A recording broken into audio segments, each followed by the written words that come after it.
work, and I'm going to kick it over to Charmaine. If Charmaine, if you want to let everyone introduce themselves, and I'm looking forward to hearing from everyone. Hi, and welcome to everyone today to this amazing event that we're having here. I'm so happy to be with this great group of panelists. I'm Charmaine Brett. I'm the Executive Director here at Veterinarians Without Borders, and I'm going to hand it over to our Program Manager for the next introduction. Hello, my name is Alexandra, and I joined Veterinarians Without Borders as a Program Manager for Ukraine Emergency Response Program 2 months ago. And yeah, I'm very happy to be here and to see and to present all our partners' work. So I would like our partners to introduce themselves. Olha could start. Hello. First of all, I would like to thank you all for gathering today here with a strong intention to help Ukrainian animals, and we really appreciate it. And I would like to introduce my partners from the UPO, Ukrainian Pet Association Worldwide, because there are 3 of us, and I would like to share my screen for a moment, just to show you my friends and my colleagues, the founders of UPO. So on the 25th of February, we started to find ways to overcome the humanitarian crisis that was approaching animals in Ukraine with the speed of Russian missiles. Nevertheless, this intention to launch an animal welfare organization wasn't impulsive. About half a year before, Oksana told me about her intention to quit her job at Lviv City Council and to establish a charitable fund or a non-profit organization to develop an animal welfare in Ukraine. And I promised to help her. So in February, we just called our friend Inna and started to work hard.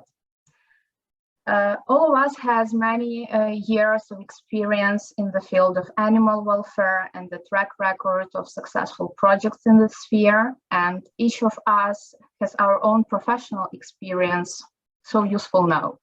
So sometimes it seems that all life long we were preparing to be doing what we are doing right now. I couldn't even imagine that it is possible to build such a structure within such a short period of time. Maybe it was exactly this present circumstances that forced us to be so effective, so brave, and so quick every day. When you receive hundreds of requests for help every day, you have no other choice. And up till now, we have delivered more than 600 tons of humanitarian aid to Ukrainian animals, and we definitely can do more. The only limit is in the amount of humanitarian aid that we receive from our donors. And nowadays we cover about 50% of the total need in pet food and veterinary supplies for 120,000 Ukrainian animals. We managed to join the efforts of 16 organizations and arrange the network of local coordinators in each region of Ukraine affected by war. We always know the destination of each bag of pet food or box with veterinary supplies we deliver because we work directly with those in need without any intermediaries. And our innovative platform, upo.org, allows us to collect requests for help and to know the exact needs in each region. So we can schedule the deliveries in accordance with the current local situation, the number of animals there, and the estimated amounts of supplies needed.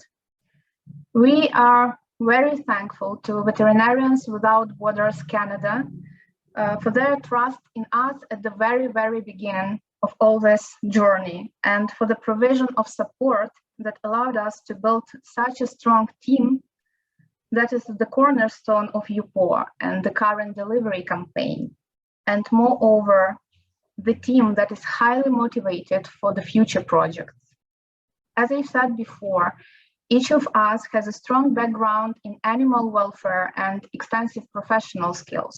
And this allows us to develop into the first organization in Ukraine focusing on innovative management in animal welfare, aiming to provide support to local animal welfare organizations, shelters, local governmental authorities, and veterinary specialists. Right now, we are working on the spay and neuter campaigns in various regions of Ukraine, the project of mobile veterinary clinic for crisis management in the war-torn regions. We also launched fundraising campaigns for helping Ukrainian shelters aiming to purchase refrigerators and to construct cat adoption center for a serious shelter in Kyiv, and also to buy a car for Shans shelter in Zaporizhia.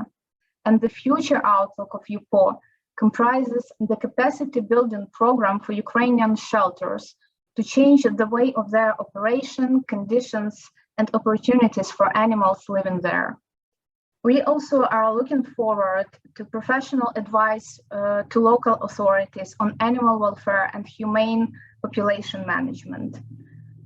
Educational platform for animal welfare organizations, veterinary professionals for holding events, webinars, mentorship, to establish successful partnerships, to provide micro grants and any other assistance that they may need. We are looking forward to the translation of professional veterinary literature into Ukrainian language because we see an extremely high demand for it in Ukraine. We are ready to lobby a legislative reform for governing body for veterinarians of Ukraine, partnering with the Polish Veterinary Chamber. We have successfully established this cooperation as of today. And we dream of the construction of innovative animal welfare centers, providing perfect conditions and opportunities for animals and animal therapy for people.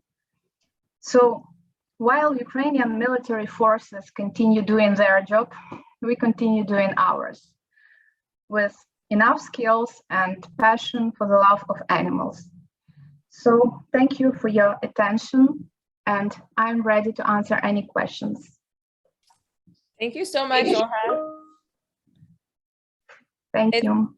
It's been amazing to see from day one the progression of your organization, and I have been humbled and honored to work alongside you and all of our other partners in Ukraine. It's been just amazing to see the endless hours that your team and your volunteers have put in to really meet the needs for the animals who have been remaining behind.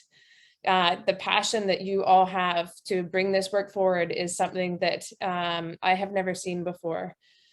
I think as veterinarians without borders that this response and these efforts truly embody our organization. We believe in one health approach that recognizes the humans and animals live in a shared environment and that there's added value to be gained by working together in issues with a wide variety of local and global partners. So our organization works in dozens of countries around the world. Our projects are supported by individual donors, foundations, governments, and corporations, and many of you are here now. But our work is community-led. It's driven by local sustainable solutions. And you can see this within Ukraine. We're partnered with local organizations that are really driving the programming themselves. And all of our experiences through the other 12 countries that we operate in has been able to help support our partners so that they can drive this programming through this crisis forward. I'd like to pass it back over to our program manager, Alexandra. Thank you, Charmaine. I will show now video supporting what Olha had said, and then introduce other partners.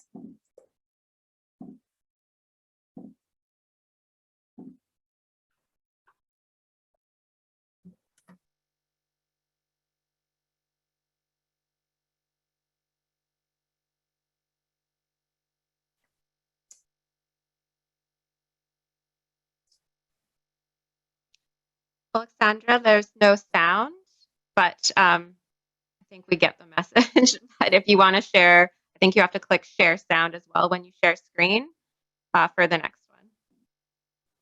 Oh, baby.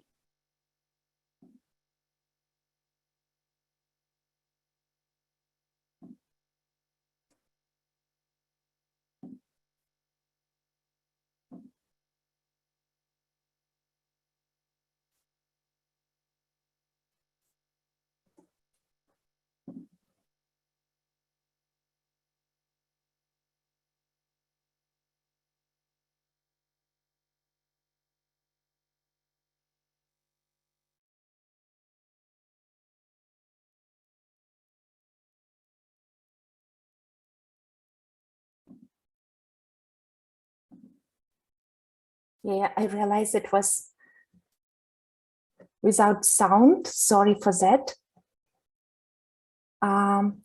Okay, I will give the floor now to another partner of us, Gladpad, Nataliya.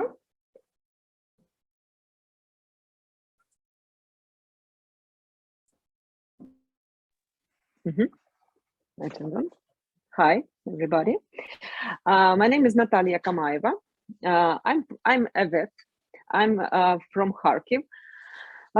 Before the war, I had a big veterinary hospital in Kharkiv. It was called Pesikit. It is translated like dog and cat. It was very big, 24-hour working hospital. We've been working for 18 years before the war started. And everything we built for these years was destroyed in the first days of this war. Now I'm in Ireland under the temporary protection with my kids and with my doggies. And in this project, I will be the manager of online consultations. It's not a new field for me because we've started to work in this direction before the war. I don't know why. Maybe it is some kind of luck that we decided to create this, and now it can help us to help other people and animals. Now I want to tell several words about Gladpad and what organization is it. It's a project. Gladpad has been working in Ukraine for 6 years. Its history began when the creation of an online platform for the adoption of homeless dogs and cats in Odessa. The resource has scaled up to 20 cities in Ukraine. During the period of operation, the site helped to find homes about 7,000 animals. It's a very good amount, and it was a very progressive project. Gladpad hold a big festival for the adoption, Home Fest, and they organized it six times during these 6 years. Gladpad started to help. It came out from the first online form and began to help shelters with food, with veterinary supplies. Gladpad organized help of volunteers to the shelters and information assistance and help with accommodation for animals. In 2021, my clinic became the partner of Gladpad. It was even a year ago, and we started offline work in Kharkiv with Gladpad. Because as vet professionals, we saw new opportunities for the project, and we were planning to improve it and to add veterinary support to all project participants, to shelters, to people who decided to adopt a pet. We wanted to create something like a fashion for the adoption of animals. A week before the full-scale war, we presented our work in Kharkiv, having recruited 70 volunteers from different organizations and planned to hold the first festival in Kharkiv for adoption. But the war crossed out all our plans. We didn't break down and began to help animal shelters with food, medicines, volunteer help, and evacuation for those who was ready to this. During the first 2 months, Gladpad team has done a lot of work. We helped with food and medicine supplies for animals in Kharkiv, in Odessa mostly, because now there are more than 1,500 dogs and cats in Odessa, and more than animals in Kharkiv who are seeking a new home now. In May, Gladpad resumed work on adoption all over Ukraine, and for this period, 600 animals found new homes in Ukraine, in Czech Republic, and in Poland. It's a very good result for such a short period of time. Now, Gladpad team receives a lot of requests for help related with animal health.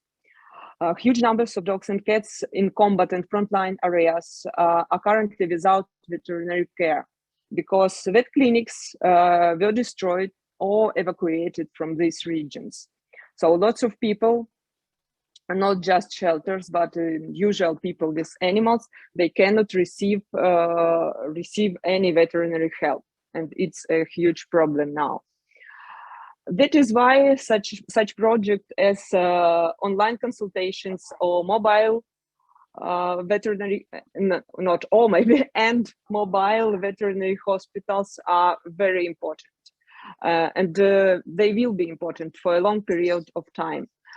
Because restoration of veterinary services in the major cities, towns, and it is not a one day journey. It will take a lot of time and lots of resources. I also consider that it is necessary to help veterinary specialists themselves. Because I know on my own example how difficult it is to go through such times and to find yourself in this new reality. And the veterinary doctors need help too, as information help, and of course after the war they will need help with and support with restoration of their clinics. But it will be the next step when the war will be stopped. I want to thank you all because your help and the help of people from all over the world, it is very important. I even don't know words to say how important is it. You really help to save lives of people and animals. And now I want to add that the war is continuing, and we don't know now when it will be stopped. It becomes like a marathon distance now. We all are tired, and maybe now it's a very hard period for our minds. Because too much instability, but we have to manage all these issues, and I hope all together with all our power we can manage all this. Thank you very much. Thank you, Nataliya. And we will now share some videos from Gladpad.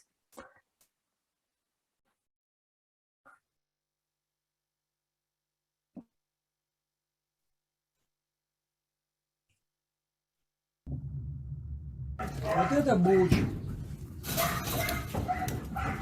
Он был найден. Так, вот теперь кормим наших котов. Не все. Так, сейчас покажем, чем. Вот такой вот корм.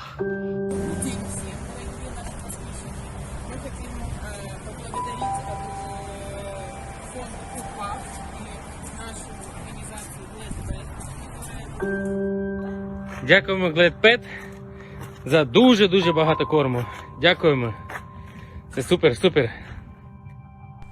Вітаю, сьогодні 11 червня 2022 року. Наразі ми привезли допомогу Світлані. Знову. І корм. Кушай.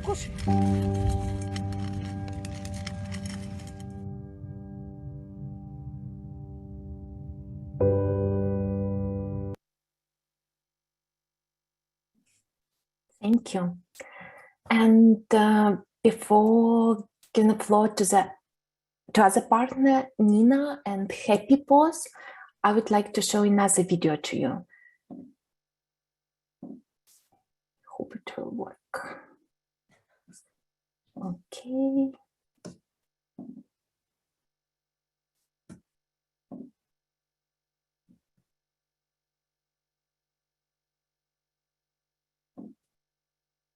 Can you see it now? No. No. Now?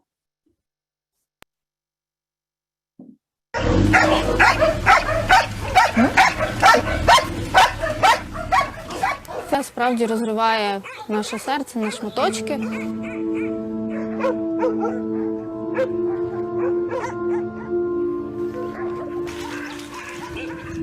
Це моя мрія, цей будиночок був. Остальних нема. З літака скинули бомби на наш притулок. Це взривною волною вийшло.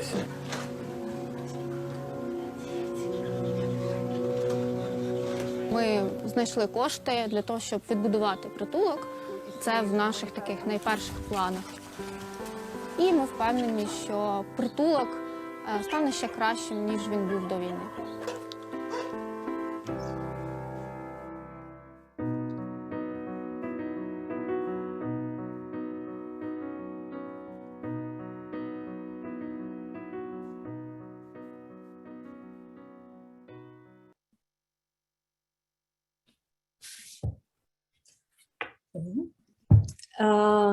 Hello, everyone.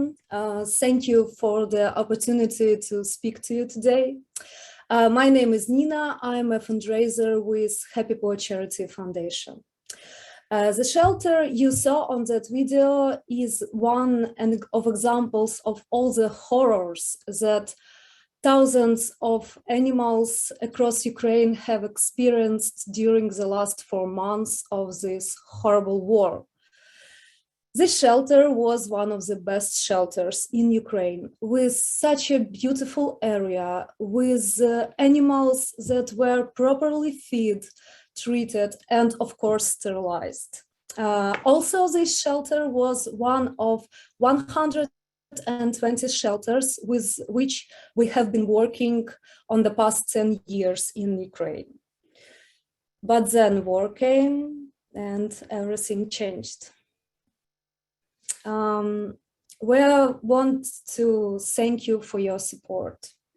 With the help of, with your help, we managed to quickly rebuild the damaged parts of best friend shelters, and now they can accept zones, and it's really written for us. And it's only one small part of titanic work that we have been doing for the last 4 months, just to help to rebuild these shelters that are damaged and prevent ecological disaster in Ukraine. In 2017, we sterilized in Best Friend shelter more than 200 animals. And it helped us to completely stop the growth of the population in this shelter. But today, a large number of unsterilized animals came to the shelter almost every day. For example, on the last week, 50 completely exhausted animals came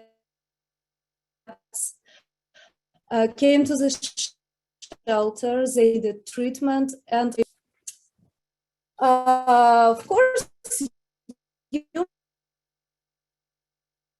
may ask, what is the problem with sterilization itself? What is the problem? But this topic in Ukraine has serious public opposition due to a lot of stereotypes about sterilization. For example, pet owners doesn't want to take this operation to their animals, to their pets. They take this operation really personally because they treat their pets like human beings.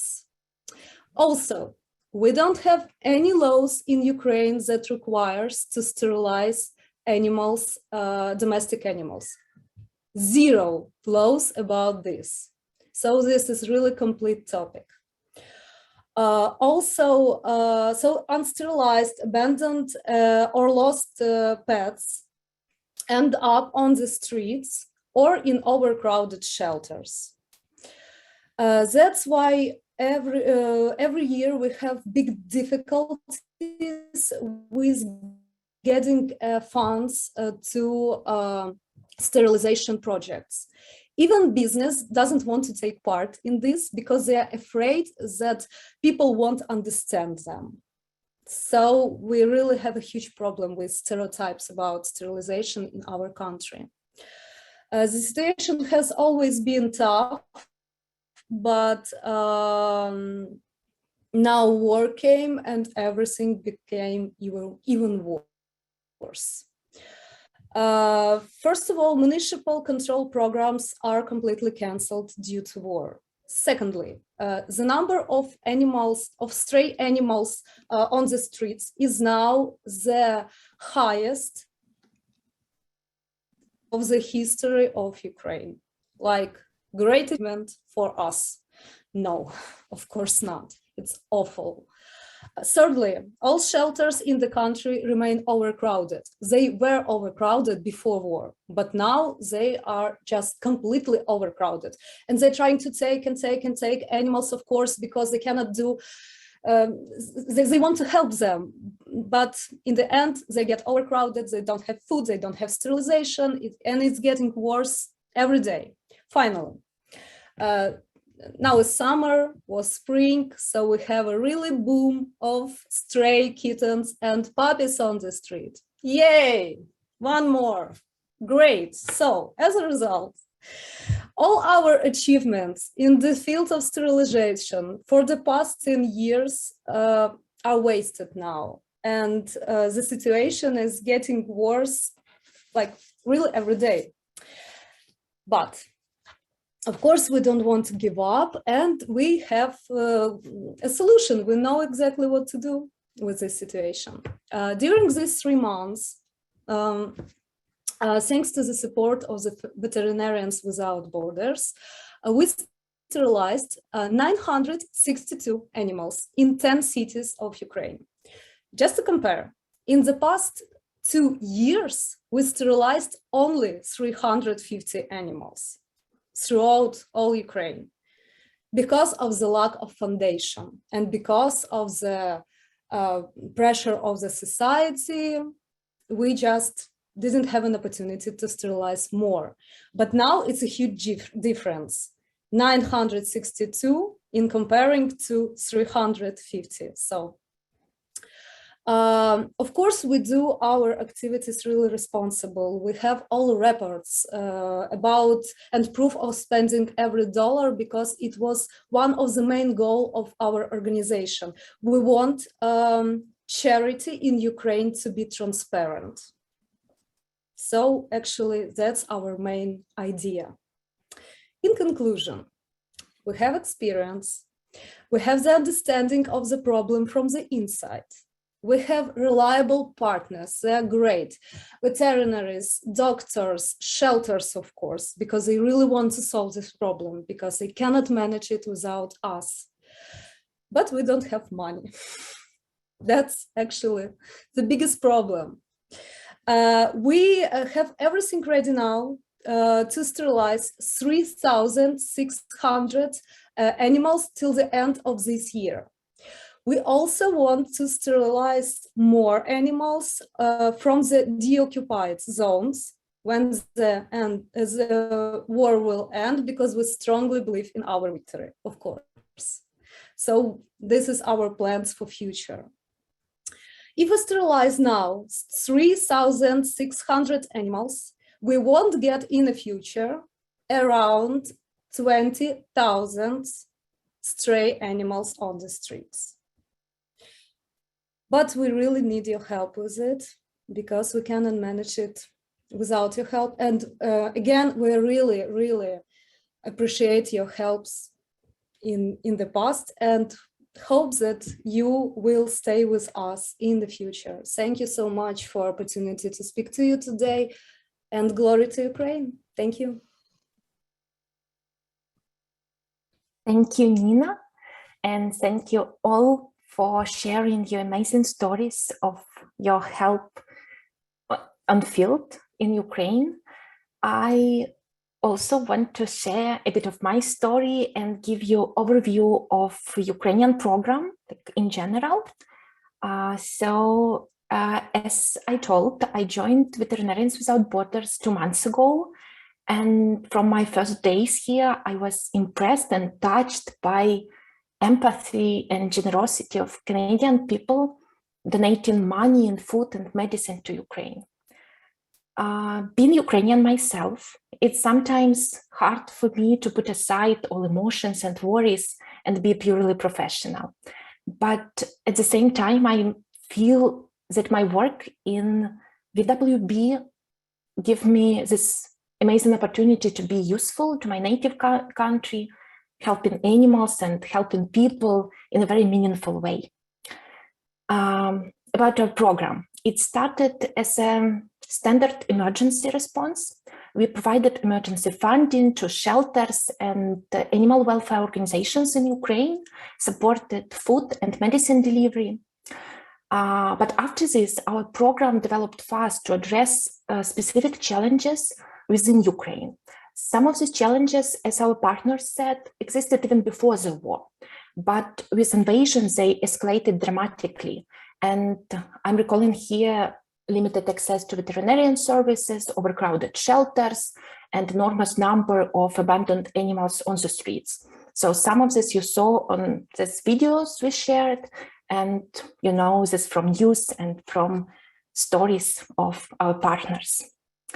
At the earliest stage of response, we also supported Canadian veterinarians who went to Poland and helped animals at the border. Veterinarians were there in March during the most challenging phase of evacuation process, when millions fled Ukraine in panic, and many of them with their scared pets.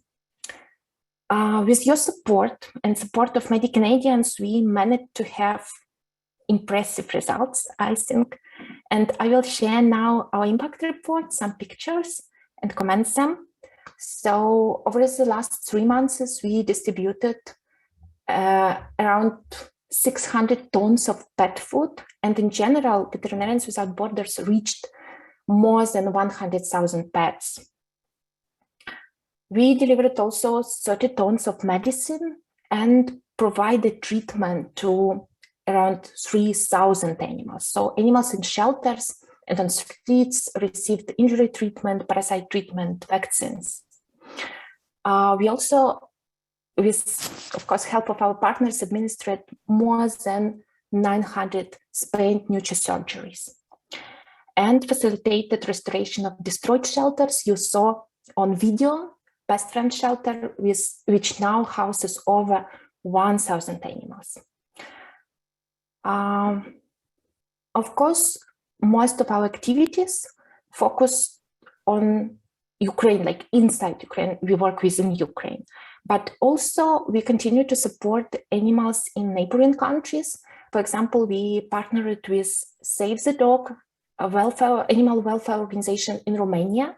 And in 2 weeks, amazing experienced volunteer will get there and will help animals in quite a big shelter, which hosts now many sick Ukrainian animals. And of course, everything we did because we have such amazing partners and brave partners and partners who are all this time, like almost 4 months now, they were on field and they helped where help was the most needed. So I'm very thankful and very honored to have these partners on board with us and to continue to develop our program. Thank you.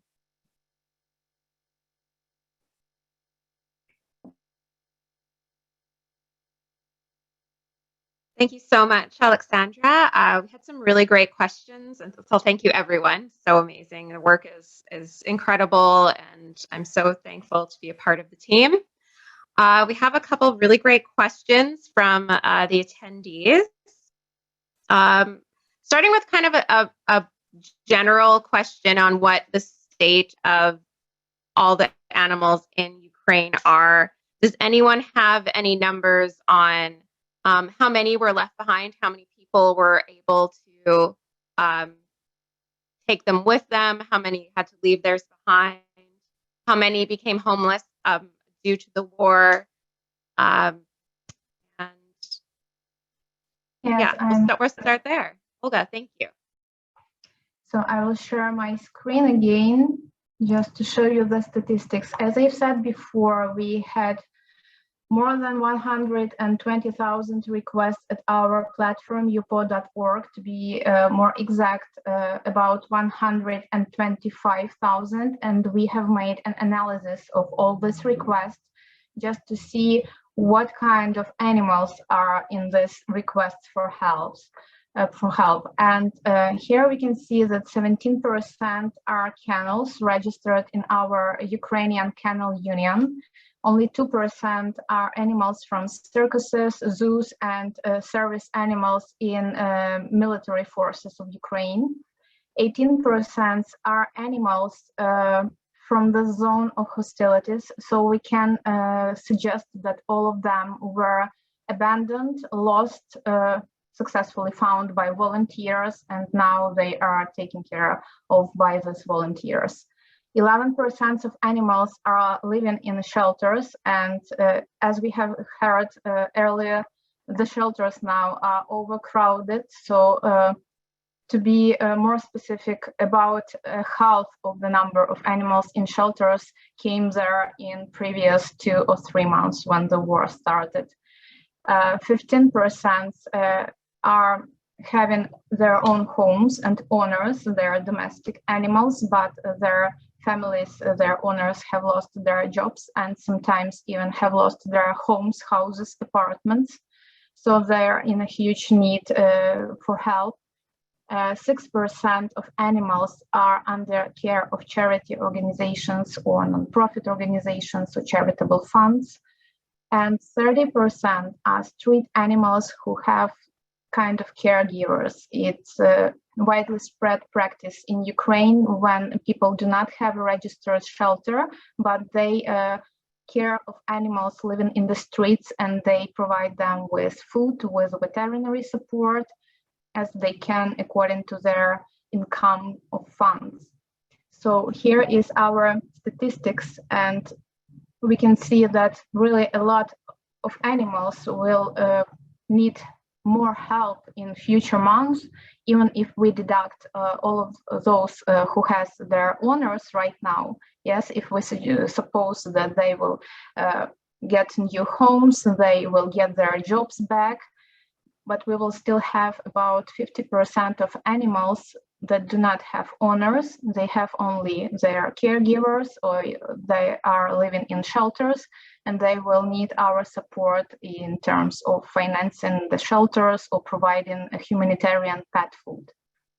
And I would like to take a minute of your attention while I'm sharing my screen. Here you can see our internal web chat for our coordinators in each region of Ukraine, where we are sharing news about the deliveries and distribution of humanitarian help.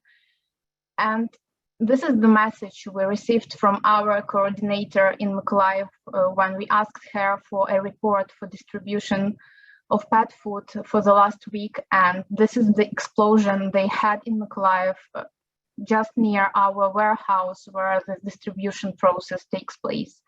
And the distribution, of course, was suspended for about a week because heavy shelling is taking place right now in Mykolaiv, in Kharkiv. And this is the conditions under which our people are forced to work, and other people are forced to go there and just try to pick some food for their animals. This is heartbreaking, and it is very hard to receive such messages But we all continue to do everything we can, providing food for them, providing veterinarian supplies, some veterinarian medicines, providing free sterilizations for all the people who are forced to live under such circumstances. And we are very thankful to every our partner, every our donor who just supports us in these times. So thank you so much for your attention. Again, I'm just too emotional while looking at this. Sorry. Thank you, Olga. Does anyone else want to add what's happening in their area? I can say that we cannot calculate the number of animals now, of course, because of war, because of combat zones, occupied territories. We don't know exactly what's happening there, and it breaks our hearts, of course, every minute. But we can say about our organization, we are working with, as I said earlier, 120 shelters throughout Ukraine, and these shelters are around 25,000 animals was, and now this number, from what can we see and say, increases on a 30%, something like that. So you can understand the problematics of it, actually. So it's getting worse, it's getting bigger and bigger and bigger, and just like that. So. I can add, I know the number of animals in Kharkiv after the first months of war. I have an information that it was near 800 of cats and 400 of dogs who became homeless because their owners fled away and could not take them in any reasons. It was after the first months, and it's just Kharkiv, and it is those animals whom volunteers manage to help and to find them on the streets.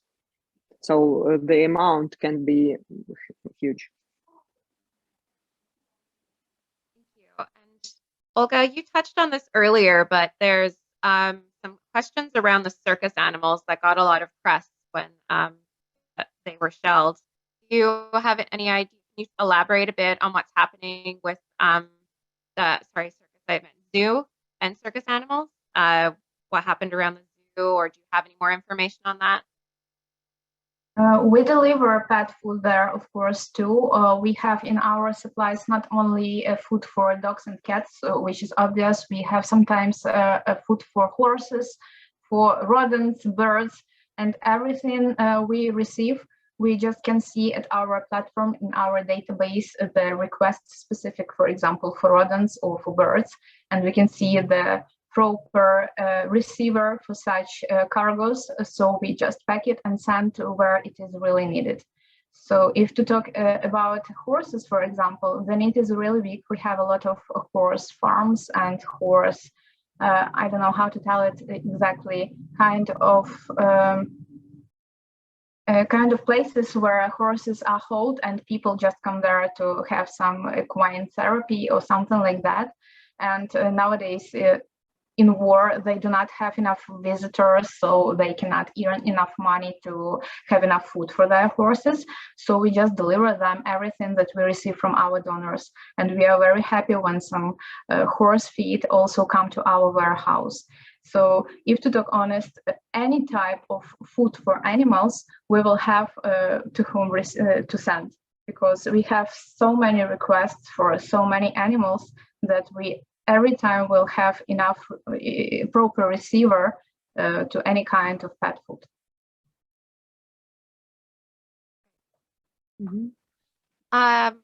Alexandra, I think this might be for you. We have questions on how volunteers can help in different ways. If RVNs from the UK or other veterinary techs, veterinarians want to know a little bit more about the volunteer program. Yeah, as I mentioned, it's a early stage of responses, we started to place volunteers on the border crossing points where a lot of animals were, and veterinarians definitely can help close to the border and in shelters which host now a lot of Ukrainian animals. I maybe will address to Charmaine details about how could we support volunteers from other countries and Canada. Thanks, Alexandra. So we are currently accepting applications to support our partner Save the Dogs, as Alexandra mentioned, based in Romania, close to the border. So any veterinarians or vet techs that are interested in going to Romania to support with our partner, then we welcome your applications. You can send us an email either to myself or Alexandra, Charmaine at veterinarianswithoutborders.ca or Alexandra at veterinarianswithoutborders.ca, and we can give you further details on the positions and the duration of each posting. But we also globally, so our flagship program has been sending volunteers overseas to all of our various countries. So we send veterinarians and vet techs to Ghana, to Senegal, to Kenya, to Laos, Cambodia, Vietnam, through our Global Affairs Canada funded program, and are always welcoming applications of interested candidates who want to go overseas and help out. We also have a volunteer sending program for Northern Canada, where we help remote rural communities access veterinary services in Nunavut and Northwest Territories, and also welcome anyone who wants to volunteer there as well. So please do reach out. We're happy to share more details at any time on our volunteer sending.